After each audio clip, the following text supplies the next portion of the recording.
ನನ್ನೆಲ್ಲ ಪ್ರೀತಿಯ ವಿದ್ಯಾರ್ಥಿಗಳಿಗೆ ಸ್ವಾಗತ. ನಾನು ನಿಮ್ಮೆಲ್ಲ ಪ್ರೀತಿಯ ಸರ್. ಇವತ್ತು ದ್ವಿತೀಯ ಕನ್ನಡ ಪಠ್ಯಪುಸ್ತಕದ ಮೊದಲನೇ ಕವಿತೆಯಾದಂತಹ ಕದಡಿದ ಸಲಿಲಂ ತಿಳಿವಂದದೆ ಅನ್ನುವಂತಹ ಒಂದು ಪದ್ಯದ ಕಥೆಯನ್ನು ನಿಮ್ಮೊಟ್ಟಿಗೆ ಹಂಚಿಕೊಳ್ಳಿಕ್ಕೆ ಬಂದಿದ್ದೇನೆ. ಇದನ್ನು ಜೈನ ಕವಿಯಾದಂತಹ ನಾಗಚಂದ್ರ ಅನ್ನುವಂಥ ಕವಿ ಬರೀತಾನೆ. ಇವನು 1100ರಲ್ಲಿ ಬದುಕಿದ್ದವನು, ಬಿಜಾಪುರದವನು. ವಿಶೇಷವಾಗಿ ಮಲ್ಲಿನಾಥ ಪುರಾಣ ಮತ್ತು ರಾಮಚಂದ್ರ ಚರಿತ ಪುರಾಣ ಅಂಥೇಳಿ 2 ಕಾವ್ಯಗಳನ್ನು ಬರೆದವನು. ಈಗ ನಿಮಗಿಟ್ಟಿರುವಂತಹ ಪದ್ಯವನ್ನು ಆಯ್ಕೆ ಮಾಡಿಕೊಂಡಿರುವಂಥದ್ದು ರಾಮಚಂದ್ರ ಚರಿತ ಪುರಾಣ ಅನ್ನುವಂಥ ಒಂದು ಕಾವ್ಯದಿಂದ. ಇದು ರಾಮಾಯಣದ ಕಥೆ. ಈ ಹಿಂದೆ ವಾಲ್ಮೀಕಿಯಿಂದ ಹಿಡ್ಕೊಂಡು ಎಲ್ಲರೂ ಕೂಡ ರಾಮನನ್ನು ನಾಯಕನಾಗಿ ಮಾಡಿಕೊಂಡು ರಾವಣನನ್ನು ಖಳನಾಯಕನಾಗಿ ಅಂದರೆ ವಿಲನ್ ಆಗಿ ಚಿತ್ರಿಸ್ತಾ ಬಂದಿದ್ದಾರೆ. ಆದರೆ ಸ್ವಲ್ಪ ಬೇರೆ ದೃಷ್ಟಿಕೋನದಿಂದ ನೋಡೋ ಪ್ರಯತ್ನವನ್ನು ಇಲ್ಲಿ ನಾಗಚಂದ್ರ ಮಾಡ್ತಾನೆ. ಇಲ್ಲಿ ರಾವಣನನ್ನು ಕೇವಲ ಖಳನಾಯಕನನ್ನಾಗಿ ಯಾಕೆ ಚಿತ್ರಿಸಬೇಕು, ಅವನಲ್ಲೂ ಕೂಡ ಒಂದು ಒಳ್ಳೆಯ ಮನಸ್ಸಿತ್ತು, ನಾಯಕನಾಗುವಂಥ ಗುಣಗಳಿತ್ತು ಅನ್ನೋದನ್ನು ಈ ಕಾವ್ಯದಲ್ಲಿ ಅವನು ಹೇಳ್ತಾ ಹೋಗ್ತಾನೆ. ಇಲ್ಲಿ ರಾಮಾಯಣದ ಕಥೆ ಈಗಾಗಲೇ ನಿಮಗೆ ಗೊತ್ತಿಲ್ಲ ಅಂತ ಹೇಳಿದ್ರು ನಿಮ್ಮ ಮೇಷ್ಟ್ರಗಳ ಮೂಲಕ ನೀವು ತಿಳ್ಕೊಳ್ಳಿ. ಇಲ್ಲ ಅಷ್ಟೆಲ್ಲ ಚರ್ಚೆ ಮಾಡಲಿಕ್ಕೆ ಆಗೋದಿಲ್ಲ. ಇಲ್ಲಿ ನೇರವಾಗಿ ಇದರಲ್ಲಿ ಬರುವಂಥ ದೃಶ್ಯದ ಬಗ್ಗೆ ನಾನು ಮಾತನಾಡ್ತಿದ್ದಾರೆ. ಇಲ್ಲಿ ಸೀತೆಯ ಅಪಹರಣದ ಕಥೆ ಇದೆ. ಸೀತೆಯ ಅಪಹರಣ ಮಾಡಿದ್ದು ರಾವಣ, ನಿಮಗೆ ಗೊತ್ತಿದೆ. ಸೀತೆಯನ್ನು ಅಪಹರಣ ಮಾಡ್ತಾನೆ ರಾವಣ. ಮಾಡಿ ಒಂದು ಪ್ರಮದವನ ಅನ್ನುವಂಥ ಒಂದು ವನದಲ್ಲಿ ಇರಿಸಿರ್ತಾನೆ. ದಿನೇ ದಿನೇ ಅವಳನ್ನು ಒಲಿಸ್ಕೊಳ್ಳೋ ಪ್ರಯತ್ನ ಮಾಡ್ತಾನೆ. ಅಂದರೆ ರಾಮನಿಂದ ಬೇರ್ಪಡಿಸಿ ತೊಗೊಂಡು ಬಂದಂಥ ಸೀತೆಯನ್ನು ತನ್ನ ಕಡೆ ಒಲಿಸ್ಕೊಳ್ಳೋ ಪ್ರಯತ್ನವನ್ನು ದಿನೇ ದಿನೇ ಮಾಡ್ತಿರ್ತಾನೆ. ಆದರೆ ಯಾವತ್ತಲ್ಲಾದರೂ ರಾಮ ಲಕ್ಷ್ಮಣ ಇವ್ರ ಮೇಲೆ ಯುದ್ಧಕ್ಕೆ ಬರ್ಬೋದು. ಏಕೆಂದರೆ ಸೀತೆಯನ್ನು ಅಪಹರಣ ಮಾಡಿದ ಮೇಲೆ ಅವ್ರು ಸುಮ್ಮನೆ ಕೂರೋರಲ್ಲ, ಯುದ್ಧಕ್ಕೆ ಬರ್ಬೋದು. ಆದರೆ ಅವ್ರ ಜೊತೆಗೆ ಯುದ್ಧ ಮಾಡಬೇಕು ಅಂತಿದ್ರೆ ಅಷ್ಟೇ ಶಕ್ತಿ ಸಮರ್ಥ ನನ್ನಲ್ಲೂ ಇರಬೇಕಲ್ಲ. ಹಾಗಾಗಿ ಆ ಶಕ್ತಿ ಸಮರ್ಥ ಪಡ್ಕೊಳ್ಳಿಕ್ಕೋಸ್ಕರ ಇವನೊಂದು ತಪಸ್ಸು ಕೊಡ್ತಾನೆ. ಯಾರನ್ನ ಒಲಿಸ್ಕೊಳ್ಳಿಕ್ಕೆ ಅಂದರೆ ಬಹುರೂಪಿಣಿ ಅನ್ನುವಂಥ ಒಂದು ವಿದ್ಯಾದೇವತೆನ ಒಲಿಸ್ಕೊಳ್ಳಿಕ್ಕೆ. ಆ ಬಹುರೂಪಿಣಿ ವಿದ್ಯಾದೇವತೆ ಒಲಿದ್ಬಿಟ್ರೆ ಇವನನ್ನು ತಡೆಯೋರು ಅಥವಾ ಇವನನ್ನು ಯುದ್ಧದಲ್ಲಿ ಸೋಲಿಸೋರು ಈಗ ಸಾಧ್ಯನೇ ಇಲ್ಲ ಯಾರಿಗೂ. ಅಷ್ಟು ಶಕ್ತಿ ಸಾಮರ್ಥ್ಯ ಪಡ್ಕೊಂಡ್ಬಿಡ್ತಾನೆ.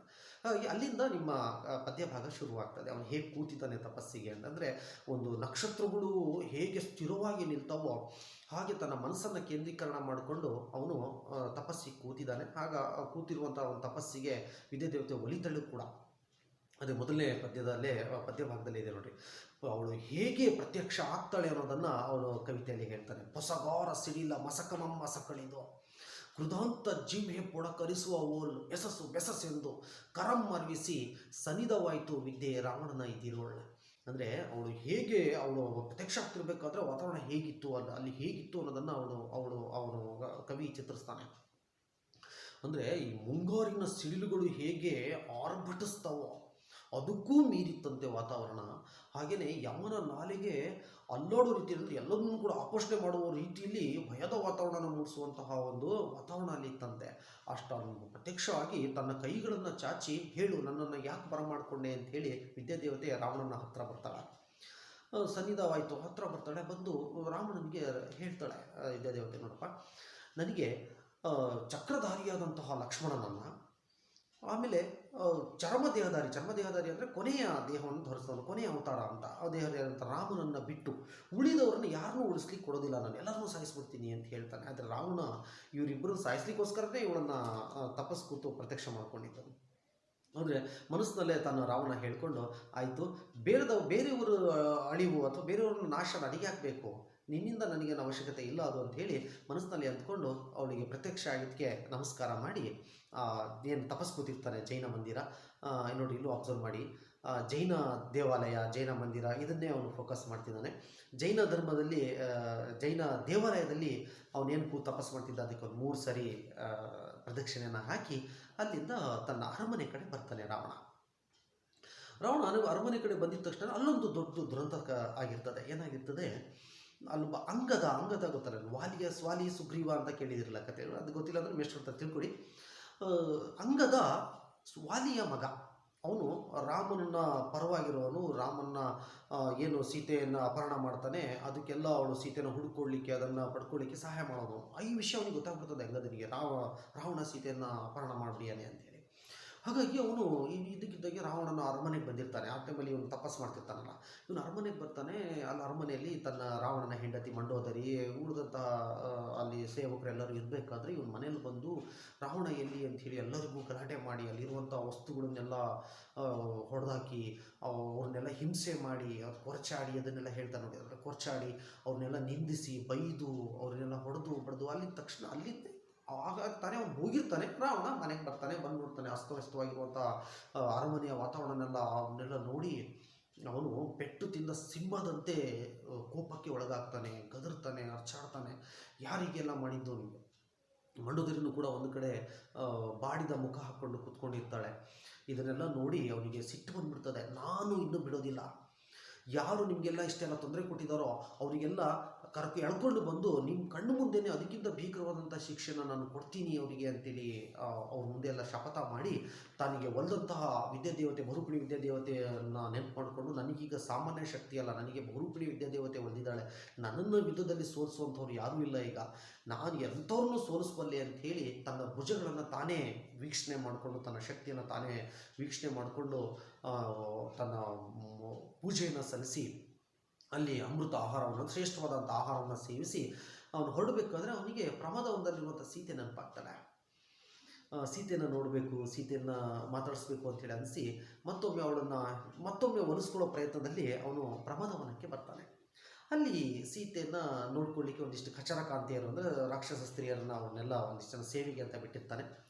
ಅವರು ರಾವಣ ಬರ್ತಿರೋದನ್ನು ನೋಡಿ ಸೀತೆಗೆ ಹೇಳ್ತಾರೆ, ನೋಡಲ್ಲಿ ರಾವಣ ಹೆಂಗೆ ಬರ್ತಿದ್ದಾನೆ, ಅವನ ರೂಪ ನೋಡು, ಅವನ ಗಾಂಭೀರ್ಯ ನೋಡು ಅಂತೆಲ್ಲ ಹೇಳ್ತಿರ್ಬೇಕಾದ್ರೆ ಸೀತೆ ತಲೆನೊಳಗಾಗ್ತಾಳೆ. ಯಾಕೆಂದರೆ ರಾವಣನ ರೂಪ ಅವಳಿಗೆ ತೃಣಕ್ಕೆ ಸಮಾನ. ಅವಳಿಗೆ ಯಾರ ಮುಂದೆ? ಪತಿಭಕ್ತಿಯ ಮುಂದೆ, ರಾಮನ ಪತಿಭಕ್ತಿಯ ಮುಂದೆ ರಾವಣನ ರೂಪ ಅವಳಿಗೆ ಒಂದು ತೃಣ ಸಮಾನ ಅಂದರೆ ಒಂದು ಹುಲ್ಲುಗಡ್ಡಿಗೆ ಸಮಾನವಾಗಿ ಕಾಣ್ತದೆ.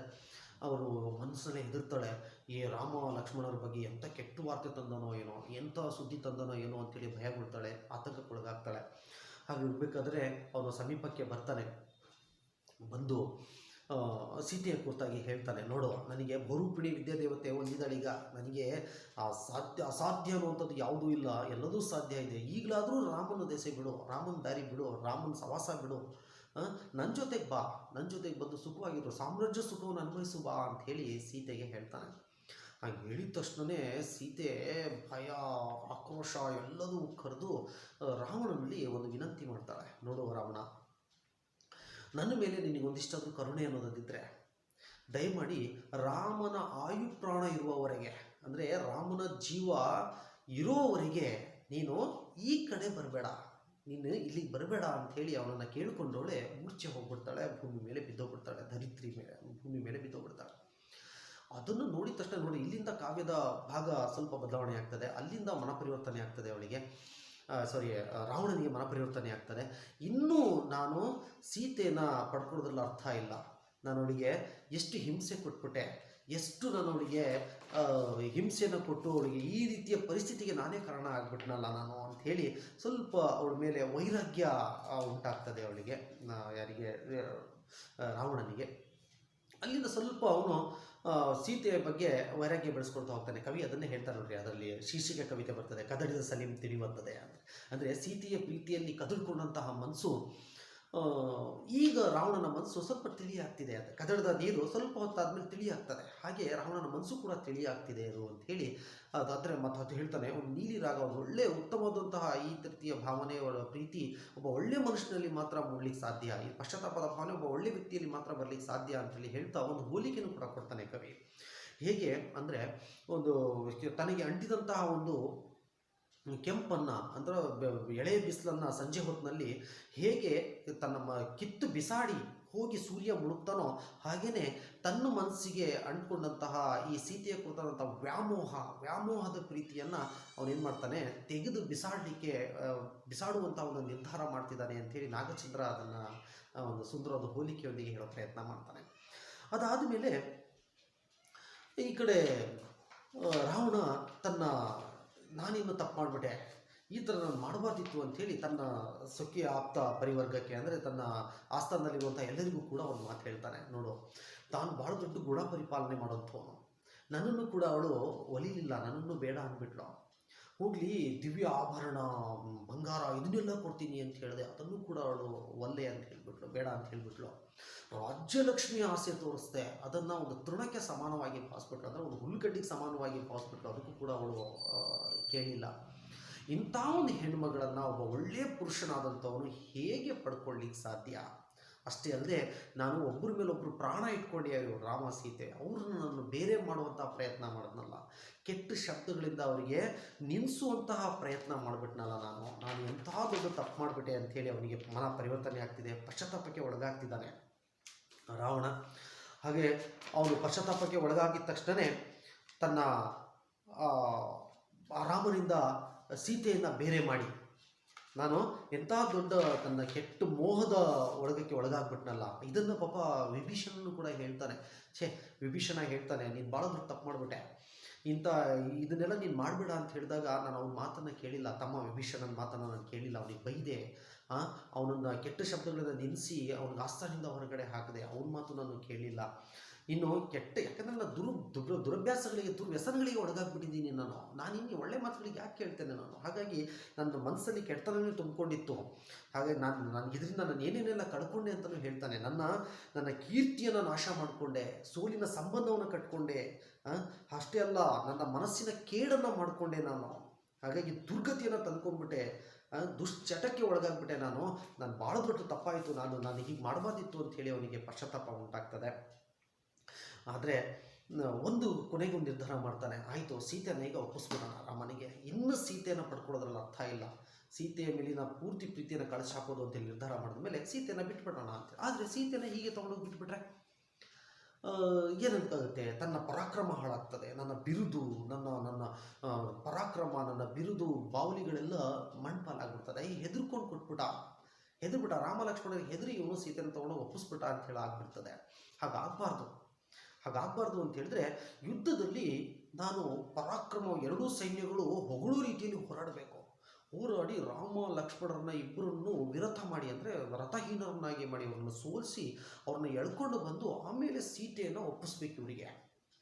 ಹಾಗಿದ್ದರೆ ನನ್ನ ಪರಾಕ್ರಮನೂ ಕೂಡ ಉಳಿತದೆ ಅಂಥೇಳಿ ನಿರ್ಧಾರ ಮಾಡಿ ತನ್ನ ಅರಮನೆ ಕಡೆ ಅವನು ಹೋಗ್ತಾನೆ. ಇಷ್ಟು ಪೂರ್ಣ ನಿಮಗಿಟ್ಟಿರುವಂಥ ಪದ್ಯ ಭಾಗದ ಕಥೆ ನಿಮಗೆಲ್ಲರಿಗೂ ಅರ್ಥ ಆಗಿದೆ ಅಂತ ಅಂದ್ಕೊಳ್ತೇನೆ. ಮತ್ತೊಂದು ಪದ್ಯದ ಮೂಲಕ ನಿಮ್ಮ ಮುಂದೆ ಎದುರುಗೊಳ್ತೇನೆ. ಧನ್ಯವಾದಗಳು. ನಮಸ್ಕಾರ.